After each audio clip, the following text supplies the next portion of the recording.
planet sweeps, as planet, you know that planet revolve around the sun in the elliptical orbit with sun as one of the foci of ellipse. ठीक है, so planet sweeps out equal area in equal interval of time. This is basically a meaning of second law, that planet sweeps out equal area in equal interval of time. What is the meaning of that sweep out equal area in equal interval of time? We know that as planet revolve around the sun in elliptical orbit with sun as one of the foci of ellipse. Suppose this is sun. Okay, now suppose कोई भी time पे हम देखें, suppose any instant planet यहां पर है, this is the position of planet. So planet और sun को अपन ज्वाइन कर देते हैं. ठीक है, सपोज t टाइम के बाद या t डेज के बाद, एक स्पेसिफिक अमाउंट ऑफ टाइम के बाद प्लेनेट यहां से यहां पे आ गया, तो उतने टाइम में प्लेनेट ने इतना एरिया स्वीप किया. This is a area sweep by a planet in t time t days, obviously जो भी आप कंसिडरेशन में लो. ठीक है, अब सपोज प्लेनेट यहां पर है, एज प्लेनेट ऐसे मूव कर रहा है अराउंड. ठीक है, तो सन और प्लेनेट को ज्वाइन किया. अब प्लेनेट उसी टी टाइम के बाद देखोगे तो सपोज प्लेनेट यहां पे आ गया है, तो ये जो एरिया है उतने ही टी टाइम में ये जो एरिया A1 अगर मैं बोलूं और ये जो एरिया A2 बोलूं, so planet sweep out equal area in equal interval of time. मतलब ये जो एरिया बनाएगा प्लेनेट यहां से यहां गया, तो ये क्या एरिया हुआ, और यहां से यहां गया, ये क्या एरिया हुआ, लेकिन टाइम सेम होना चाहिए. टाइम सेम तो एरिया स्वीप भी सेम करेगा. That is Kepler's second law, that planar sweeps equal area in equal interval of time. इसको हम एनिमेशन में भी देख सकते हैं. देखो जैसे प्लेनेट, जो ये जितने भी शेडेड रीजन दिखा रहे हैं यहाँ पे, वो सारे इक्वल हैं. Although it they are not congruent but they are equal in area. ध्यान रखना. सो यू नो दैट जरूरी नहीं है कि एरिया इक्वल हो तो चीजें कॉन्ग्रुएंट हो, ये आपको पता होती है. ठीक है ना. सो यहाँ पे जो भी चीज है, that areas are same because in equal interval of time planet sweeps equal area. Clear. So इसमें जैसे कि एक इक्वेशन भी आती है, इसकी एक इक्वेशन भी है. इक्वेशन है that rate of change of area is always constant, that is areal velocity. Areal velocity मतलब कोई वेलोसिटी नहीं है, area. Rate of change of area को एरियल वेलोसिटी बोलते हैं. That means change of area by time, dA by dt is always constant. Okay, so this is always constant. So इसकी एक value भी आती है that dA by dt is constant and this constant is L upon 2n. ठीक है ना. इसको हम इसको देखते हैं. सपोज ये सन है और प्लैनेट, ये suppose this is an planet इस पॉइंट पे है, the position of planet. Okay, this is sun. ये सर्कल नहीं है, ये एलिप्स का एक पार्ट है, ध्यान रखना. So this is sun and this is the planet P. Okay, so इस इंस्टेंट पे जो प्लैनेट की वेलोसिटी है वो टेंजेंट टू द कर्व होगी. This is the velocity of planet which is tangent to the curve. Okay, as this is a planet. And this is a line of momentum. ध्यान रखना. This is a line of momentum. Because line of velocity है तो momentum इसी line में है. Okay.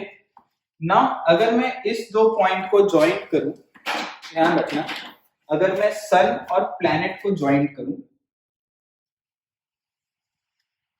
Okay, तो ये centre to the tangent perpendicular नहीं होगा, वो सर्कल में होता है. ध्यान रखना. अगर मैं सेंटर ऑफ सर्कल से टेंजेंट पे कोई लाइन बनाता हूं तो वो परपेंडिकुलर होता है, पर वो सर्कल होना चाहिए. सर्कल नहीं है, ये एलिप्स है. ठीक है ना. तो सेंटर, तो ये सन मतलब तो फोकाई पे है, तो फोकाई से तो वो परपेंडिकुलर होगा नहीं. समझ में आई बात आपको. सो ये चीज ध्यान रखना.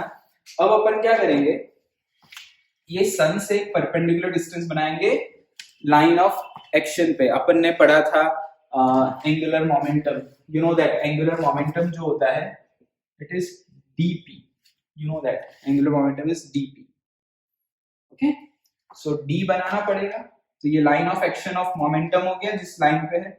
यहां से एक परपेंडिकुलर ड्रॉप कर देते हैं.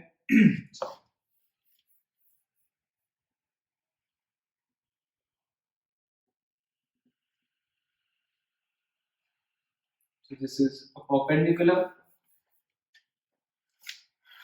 ठीक है, this perpendicular is d, suppose perpendicular distance. Clear? Now this length is suppose x from this perpendicular distance.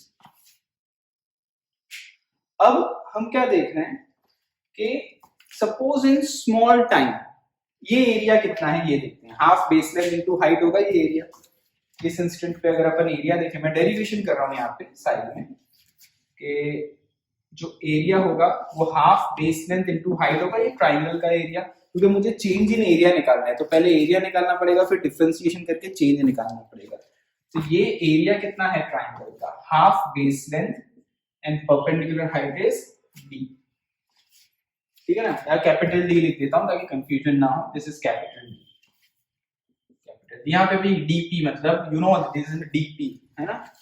So now suppose ये टेंजेंट है for a very small distance, for a very small velocity. यहां से planet यहां से यहां पे चला गया, बट लाइन ऑफ एक्शन यही रहा for a very small change.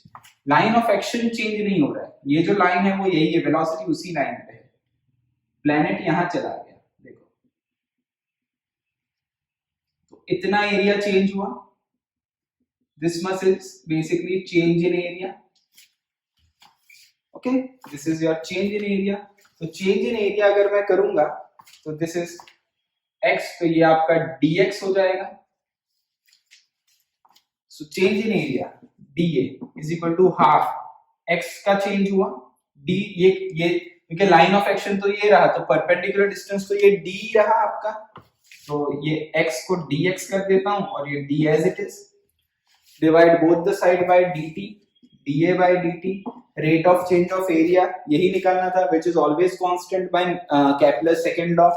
So half dx by dt into d. What is dA by dt? It is rate of change of area.